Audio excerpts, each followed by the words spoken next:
Hello everyone, Mike here, aka Tamer, with my first full game commentary. And today we'll be talking about top lane Udyr and my personal build for him. I will also make a guide later on for this build, but yeah, for now, full game commentary.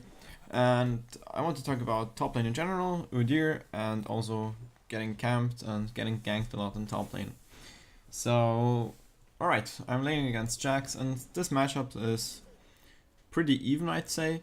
Like, Jax outskins Udyr at level 6, but once you get some defensive items like Frozen Heart or Random's Omen, you should be able to kill Jax pretty easily, or at least duel him. But, yep. I'm gonna get ganked like a lot by Zac in this game, I think 4 times, but that's because I'm playing really aggressive here. I'm always trying to deny CS from Jax by being pushed up to his turret. And here we'll see that Zac is coming to gank, and Jax is going to just, how should I say it? He's going to show me that he's gonna gank. You see my minion wave is coming, and Jax could just easily farm. Like, Jax farming is fine, but he decides to ignore the minion wave, and I know instantly that Zac is coming. Without any ward, I don't even try to fight him. I just burst into him once and run away. Don't even, like, most people that I know would probably fight in a situation like this, but just really try to read your enemy and see, okay, is someone coming or not? And in this case it was pretty obvious. And I was able to escape easily by just using Ghost. Alright, so the lane is pretty even, I guess. I'm gonna lose some CS because of the constant Zac ganks, but that's fine as long as I don't die. As long as I don't die, I won't lose too much CS. Jax will probably be ahead by about 10 or 20, I think, but that's gonna even out later on. So you can see Zac is coming again. He misses his E, so I'm able to get away. I still have my flash up, and I also saw him go through the river because I warded there, so I knew he was coming and I felt pretty safe. I'm pretty sure Zac is gonna come soon again. Oh yeah, there he is. But thanks to having flash up, I'm able to escape. And this is a very important part of this build. It's that I'm using Flash and Ghost. I feel like the biggest problem with Udyr is his mobility. He doesn't have that much mobility, he doesn't have any jumps, any gap closer, any real big gap closer like Rengar or Lee Sin. He just has his burst stance, which allows him to get some movement speed. So Flash Ghost really makes up for that, and I don't feel like Udyr really needs Ignite to be useful and fight in lane. Here you can see Zac is ganking me again, but at this point I still have Ghost. I had Ghost up again and I'm able to escape. Xin is gonna help me here. But yeah, that's just what I feel like works best for me on Udyr, because Ghost really is really nice for late game team fights, for sticking to enemy carries. Because Flash is just this one short gap closer, really nice to get some more Tiger stances off or escaping ganks. But after that you're kind of lost, and yeah. Flash Ghost is my way to go with this build on Udyr top lane. Also my masteries, I'll blend them in here, are 14, 16, with some offense, some defense, works nicely on him. You can also go 21-9 or 9-21, which is fine too. I prefer 14, 16. And for runes, I'll blend them in here too, are attack damage, some lifesteal and quint, and attack damage marks, armor yellows, magic resistance, glyphs. So pretty standard from top lane. Alright, so at this point I have my Bulltrotter Cutlass, and as soon as you get that with Udyr, it's really hard to lose any trades. I know that Jax is a bit ahead of me, so I'll just try to outplay him here by baiting out the stacks and forcing him to go You'll see this in a second. So he engages on me while he's getting attacked by minions, takes some nice damage from Tiger Stance. I'm going back again. If I decided to 1v1 and stick to him there instantly, he would have won just because he had 6 stacks of his passive. So I waited a bit, waited for him to go and then I was able to catch up to him thanks to Flash, Ghost, and slow from Bulltrotter Cutlass. And Blade of the Ruined King is the first item I go for with this build on Tiger Udyr. I just feel like it's an amazing item on him. The active and the passive stats are great. The active allows you to escape ganks, allows you to catch up to people, and just the whole damage aspect is amazing and works very well with Tiger Stance. So I saw 4 people coming top, but I'm at the point where I have Ghost and I have Ghost up, so I wasn't really scared of dying. And here Jax overextends, gives me another kill, which is a big mistake because once you build Udyr for some damage, as I do with this build, he can get a real beast and a real threat for AD carries. So what I usually do with Udyr is I try to farm as much as possible. Even if I can't get kills, I'm still fine, unless I manage to outplay someone. Since I don't have Ignite with this build, you really have to be smart about the 1v1s you take and about the plays you make. But yeah, top is pushed up here, so I decide to run bottom, and since I have my Ghost up, I just Ghost right in, and we can get some free kills here. Like Jax can't come here, he will need some more time. I flash here and waste my flash. That was a really stupid mistake by me. I got greedy there. And we get 3 kills for 1, which is worth it for sure. And as long as Wayne gets more kills, I'm happy.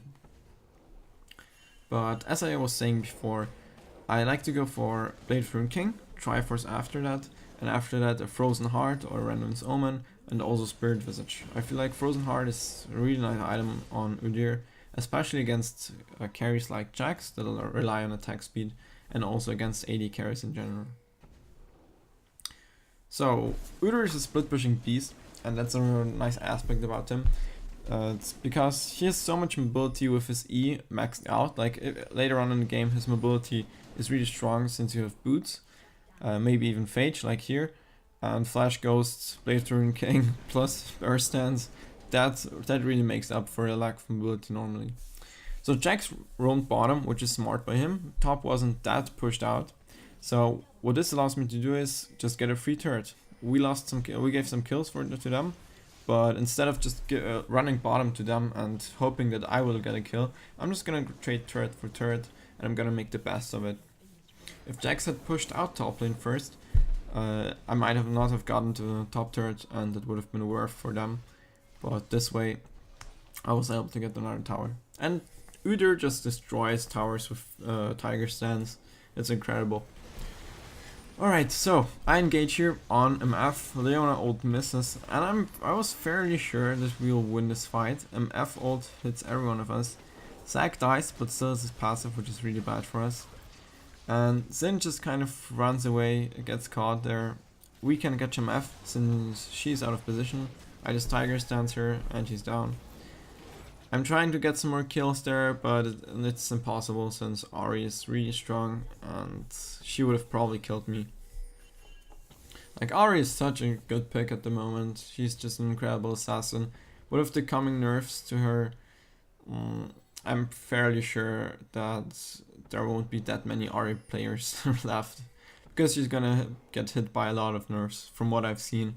She's gonna rely a lot on her E, and without her E, her damage will be just really low. So I don't know if that's the right way to go, but I guess it's okay since it will change the assassin meta a bit, with just Sad and Ahri being picked. Alright, my team face checks here, gets caught, which is of course not very good for us since they won't be able to get Baron here. And that's kind of a big throw, but just if something like this happens, try not to flame your teammates, just make the best of it. Just concentrate on your game, do your thing, and try to... Yeah, you can see we made a mistake, but they made mistakes too. Leona decides to split push, we can easily catch her out of position and get one Baron off their team. So Leona doesn't have Baron buff anymore, and it would normally allow us to push, but since we're well, since they have Baron, we won't be able to do so. Alright, so we're gonna try to push something here still, but it's just gonna fail. Like, if they have Baron, it's always a bit risky to fight outside, so we just decide to back off and to group at our base, and maybe we can wait till Baron wears off and then engage into a fight. So we do... I do the stupid mistake of trying to run there and trying to get out that way, which is just really bad of me. But Yeah, I was hoping that we can kind of engage there from the side, but it just didn't work out. That was my bad, I'm gonna be honest. My team couldn't follow up on that in any way, so yeah, we're gonna defend here. And we catch Ari, and she's gonna die, so that's really good for us. That's one down. No more Baron for Ari. And instead of staying and trying to get the kill on Zac, I just run forward and try to get Leona and even them F. Don't be too greedy. Like, if you know that you can get more kills, just don't go for the KDA. Just go for more kills, and what will win you the game. That's most important. Your KDA won't matter if you lose. Like, I mean, it will matter a bit if you are really want the stats, but in general it's more important to win, of course. Alright, so their Baron wears off here, and I have my Frozen Heart, and I'm feeling very certain that we can win fights now without problem. I really needed that item against their team. It's good against Jax, good against the Math, and just good overall. And we will get a very nice engage in a second here on them, luckily for us. They're trying to push, and we will try to defend, of course. They decide to go bottom, since bottom turret seems like a good idea, I guess. And we are able to push out without problems. And so I'm gonna rewind here a bit so that you can see this. Like, Zen decides to go for golems, which I don't know what he was thinking, but I guess it's okay, since he baited Zac and Jax into using their engages. Jax doesn't have a stun anymore, and Zac doesn't have an engage anymore. So that's really good for us. We are able to put some free damage onto Zac. Their team can't follow up on the engage. Leona gets caught here, gets really low. Perfect Orianna ult, gets 3 people. And their engages, and their damage is gone. Ari doesn't have ultimate, I think, so we can kill her too.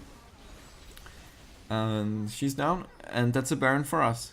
Just, my team is chasing here, and they actually get Ari, I think. No, they don't get anyone, it's just wasted time. But it's okay, since we get Baron anyway. Xin didn't smite. If they got this Baron, I would have been really mad, but luckily we got it. And yeah, this game shows that every game can turn out. Like here again, Wayne gets caught, and this could have been an easy throw for us. If Wayne died right there, I'm not sure if we could have defended. They probably couldn't have finished, but they surely would have gotten an inhibitor, which would have been a big throw again.